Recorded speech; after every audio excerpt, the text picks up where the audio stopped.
હું Anil Dervaliya education is my goal YouTube ચેનલમાં આપનું સ્વાગત કરું છું. મિત્રો, આજે આપણે આરટીઆઈ 2005 રાઇટ ટુ ઇન્ફોર્મેશન માહિતી મેળવવાનો અધિકાર તેના વિશે થોડીક સમજ લેવાના છે. મિત્રો, આરટીઆઈના ઘણા બધા પ્રશ્નો કોમ્પિટિટિવ એક્ઝામની અંદર પૂછાતા હોય છે, તેની થોડીક સમજ લઈએ.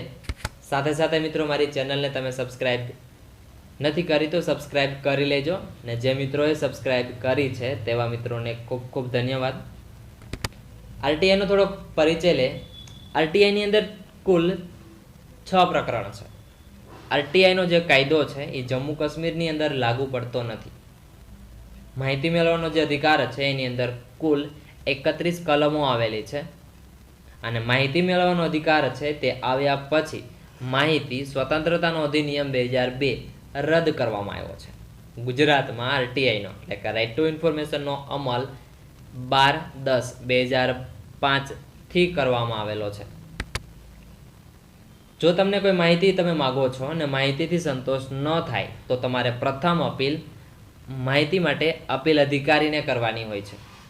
માહિતી માંગવાની જે ભાષા છે હિન્દી, અંગ્રેજી અને તમે પ્રાદેશિક ભાષા જે તે રાજ્યની જે તે ભાષા છે તેની અંદર માહિતી માગી શકો છો. સામાન્ય કોઈ માહિતી છે તે 30 દિવસમાં આપવાની હોય છે. જિંદગી કે સ્વતંત્રતા સંબંધી જો કોઈ માહિતી છે તે 48 કલાકમાં પૂરી પાડવાની હોય છે.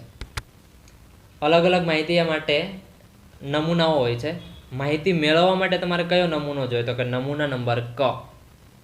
માહિતી તમે આપો છો, જે અરજદારે અરજી કરી છે એ અરજીની પહોંચ આપવાની હોય નમૂના ખમાં. માહિતી જે આપવાની છે તે નમૂના ગમાં.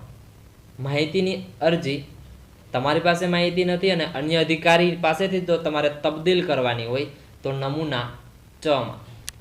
અરજદારે માંગેલી માહિતીનો જો તમારે અસ્વીકાર કરવો હોય કે માહિતી ન મળી શકે એવો અસ્વીકાર કરવો હોય તો નમૂના નંબર 6. માહિતીથી સંતોષ ન થાય અને તમારે એની અરજી અપીલ અધિકારીને કરવી હોય, એને જાણ કરવી હોય તો નમૂના નંબર જમાં. વ્યક્તિ જો કોઈ માહિતી ચકાસવા માંગે છે તો પ્રથમ અડધો કલાક ફ્રી હોય છે દરેક, અને પ્રથમ અડધા કલાક પછી દરેક અડધા કલાકના 20 રૂપિયા. જો કોઈ માહિતી બુકની અંદર હોય, A4 સાઇઝ કે A3 પેજમાં હોય તો પેજ દીઠ 2 રૂપિયા. ફ્લોપી કે ડિસ્ક દીઠ 60 રૂપિયા લેવામાં આવે છે. માહિતીથી જો તમને સંતોષ ન થાય તો તમે 30 દિવસની અંદર અપીલ કરી શકો છો. માહિતી જો કોઈ વ્યક્તિ જાહેર ન કરવાની હોય તો તેના માટેની મુક્તિ આપવામાં આવે છે કલમ 24માં. કેન્દ્ર માહિતી પંચનું જે મુખ્ય મથક છે તે દિલ્હીમાં આવેલું છે. રાજ્યોમાં અલગ માહિતી પંચની જો કચેરીઓ સ્થાપવી છે તો તેની મંજૂરી કેન્દ્ર સરકાર આપતી હોય છે. માહિતી કમિશનરની મુદત છે તે 5 વર્ષની હોય છે. તેની વય મર્યાદા 65 વર્ષ. નિમણૂક છે માહિતી કમિશનરની રાષ્ટ્રપતિ કરે છે, રાજ્યમાં હોય તો રાજ્યપાલ કરે છે. હાલના જે માહિતી કમિશનર છે તે રાધાકૃષ્ણ માથુર છે.